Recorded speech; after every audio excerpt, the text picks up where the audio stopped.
Bonjour, donc nous sommes toujours au Week-end de la Liberté à Dax. Il fait toujours un temps magnifique. Cette manifestation organisée par le cercle Frédéric Bastiat et par son animateur Patrick de Cazeneuve, effectivement reçoit des personnes tout à fait passionnantes. Alors là, je reçois moi M. Gilles Granereau. Alors M. Gilles Granereau, il a fait un exposé hier après-midi. Ce matin. Oui, le temps passe vite, ce matin. Donc, qui était tout à fait passionnant. Et je lui disais, mais vous êtes un scientifique extrêmement compétent. Et il me répond, non, je ne suis pas un scientifique, je suis un Français comme les autres. Bon, quand même, pas tout à fait, puisqu'il est météorologue, il est bon, enfin, il est quand même bon.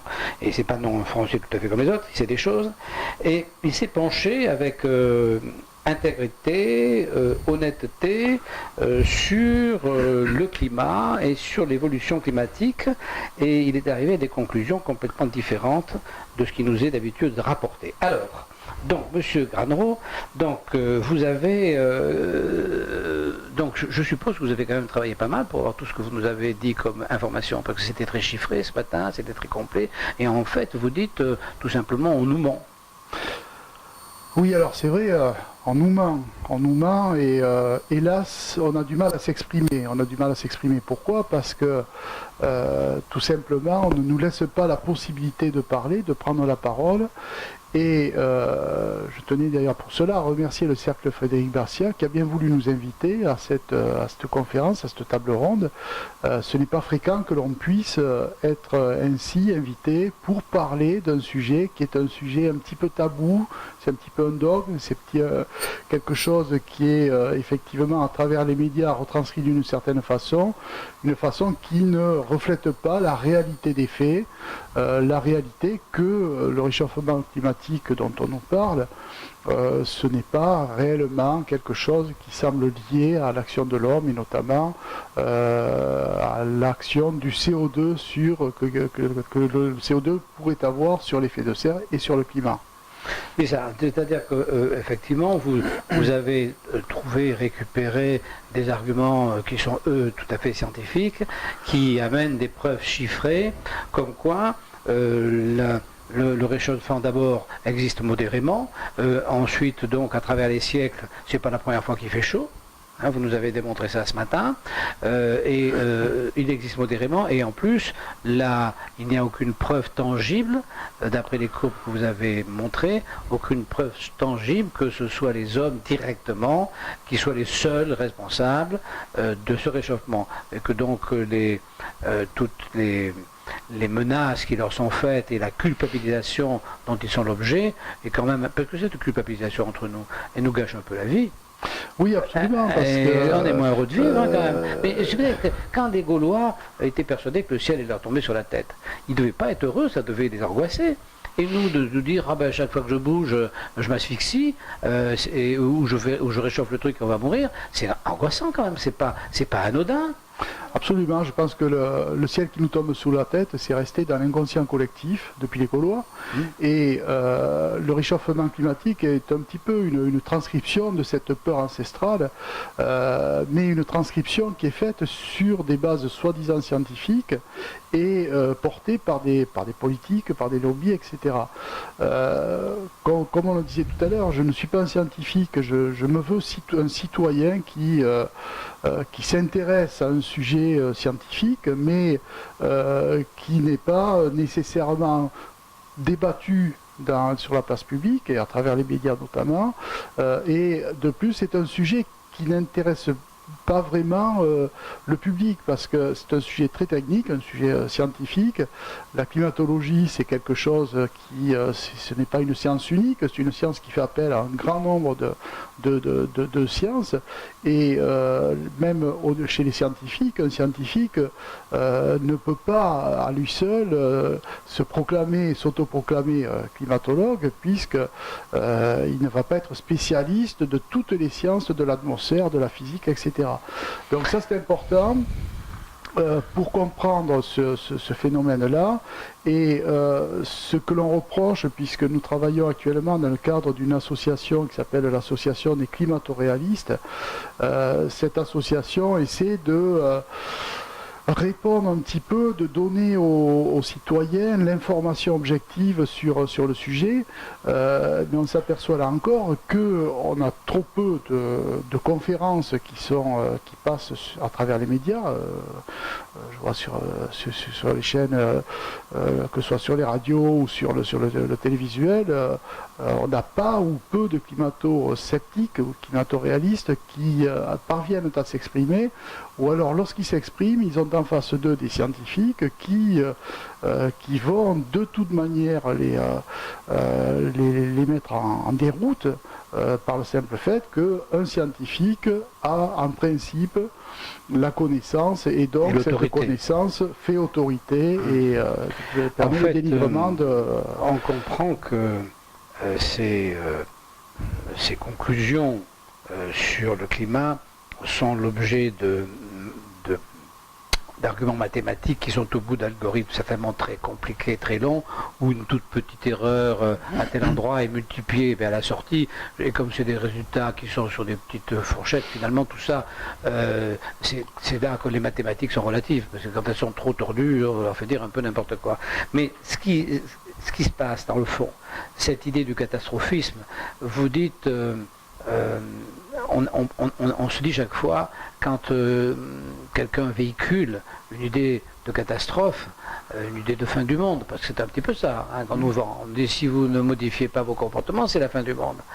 Alors, le dernier qui a, enfin à ma connaissance, qui a véhiculé la fin du monde, il s'appelait Jésus-Christ, puisque de son vivant, il expliquait aux gens que la fin du monde allait arriver. Lui, c'était pas la fin du monde à perpète, comme maintenant. Et évidemment, il y a 2 millions ans qui sont passés, mais à lui, c'était la fin du monde sous peu. Et donc, avec cette fin du monde sous peu, et puis d'autres arguments qui étaient quand même, effectivement, qui avaient une réalité, mais enfin qui n'étaient jamais que de l'égalitarisme, bon, il a quand même créé un truc qui a duré longtemps. Alors, si les gens qui nous affolent sur la fin du monde climatique, peuvent peut-être finir par avoir une crédibilité, une croyance, introduire une croyance. Parce que quand on introduit une croyance, pour la déraciner, c'est pas facile. Et moi, je pense qu'en ce moment, les gens croient. Je pense que les gens croient, mais sincèrement, si vous êtes dans la rue avec un micro-trottoir, les gens vont vous dire oui, il faut arrêter. Oui, là, on va mourir étouffé, il faut arrêter parce que il va faire trop chaud. Ils le croient. Et donc, pour revenir là-dessus, je pense que ça va être drôlement coton. Alors les gens croient oui et non, parce qu'il y a des statistiques qui ont été faites, il semblerait que 30% des Français ne croient pas que ce qu'on leur dit c'est la vérité. Bon. Mais il n'y a jamais eu de sondage vraiment très élaboré sur le sujet. Toujours est-il que les Français ne sont pas informés. Donc ce qu'on leur dit à travers les médias, c'est la vérité. Il n'y a que lorsqu'on peut apporter une autre vision contraire à la pensée unique, que là on peut argumenter et leur faire comprendre que ce phénomène-là, le catastrophisme ambiant, n'est pas nécessairement fondé comme on voudrait le faire croire certains. Toute cette histoire-là, il faut revenir un petit peu en arrière au Club de Rome, je crois que c'est en 1974, où il y a eu une évolution très nette de l'écologisme à cette époque-là, puisque des gens se sont réunis, il y en a qui sont connus, ils se sont réunis et finalement, il est sorti de là l'idée que l'homme nuisait à la planète.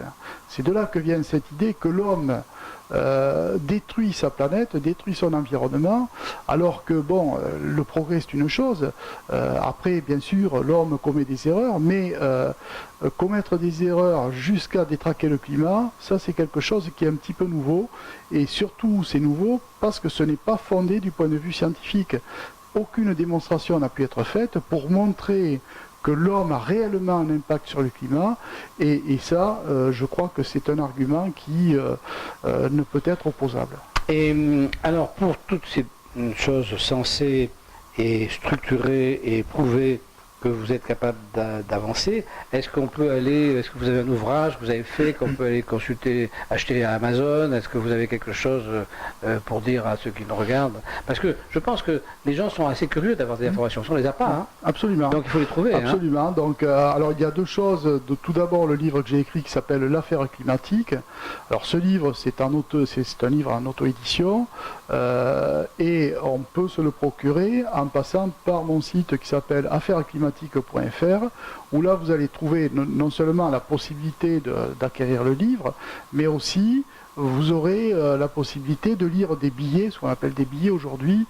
Ce sont des articles thématiques sur un certain nombre de choses, comme on a évoqué ce matin, un certain nombre de données d'actualité, et puis aussi des données sur le climat, hein, puisque ça évolue en permanence, la connaissance évolue, et permet aujourd'hui d'avoir des données beaucoup plus concrètes, mais que je cherche à vulgariser pour que ce soit accessible au plus grand nombre. Alors il y a quand même, pour revenir à la réalité de notre rencontre, il y a quand même une adéquation entre le libéralisme et vos objectifs, parce que tout à l'heure j'ai interviewé Damien Tillier, philosophe, et qui me disait que pour les philosophes et donc pour lui, le libéralisme, c'est le droit de penser librement, le droit de développer ses arguments librement, et le droit ensuite de choisir librement parmi les arguments développés celui qui paraît le meilleur. Donc vous avez besoin de libéralisme, puisque vous suivez un ostracisme qui vous empêche de vous exprimer, donc vous avez vraiment besoin du libéralisme, donc vous êtes parfaitement à votre place ici, à l'occasion de ce week-end de la liberté, car vous avez vraiment besoin de liberté. Absolument. J'irai plus loin. Bon, à la limite, ma liberté, bon, c'est peut-être pas le plus important dans une société. On s'aperçoit aujourd'hui que cette affaire climatique, ça va beaucoup plus loin. C'est-à-dire que ça prive les gens de liberté. On a vu ce matin avec, par exemple, les énergies renouvelables, que ça coûtait pour rien à des milliards d'euros, alors que l'on pourrait dispenser cet argent à des choses plus utiles. Pour le climat, c'est pareil. Le plan climat, c'est 100 milliards d'euros à l'échéance 2020, mais 100 milliards d'euros par an qui seront mis sur la table pour justement essayer de réduire, on ne sait pas trop comment, on a découvert que la Terre avait peut-être un thermostat qui suffisait de le régler, d'y mettre quelques sous dedans, je ne sais pas, personne ne le sait d'ailleurs, mais il ne faut pas que l'on dépasse ces fatidiques 2 degrés, dont on ne sait pas non plus comment on peut arriver en régulant le CO2 à... Il y a une chose qu'on sait, dont on est sûr, c'est que ces 100 milliards, ils vont être pris dans notre poche. Absolument. Voilà, ça on le sait. Absolument. Ils ne savent pas trop ce qu'ils vont en faire, mais nous on sait qu'ils vont nous le prendre. Nous on le sait, c'est comme sur votre facture EDF, vous avez à peu près 25 à 30% de prélèvements qui sont faits pour justement les énergies renouvelables et donc pour ce fameux plan climat. Bien, M. Grandron, on a fait le tour de votre... on est loin d'avoir fait le brièvement, mais brièvement, on a fait une petite synthèse, une petite synthèse de tout ce que vous faites et de tout ce que vous savez. Eh bien, je conseille à nos amis d'aller voir donc votre blog. Vous avez dit qu'il s'appelle affairesclimatiques.fr. Voilà, c'est tout lié. Tout lié. D'accord. Voilà. Eh bien, au revoir et à très bientôt. Merci.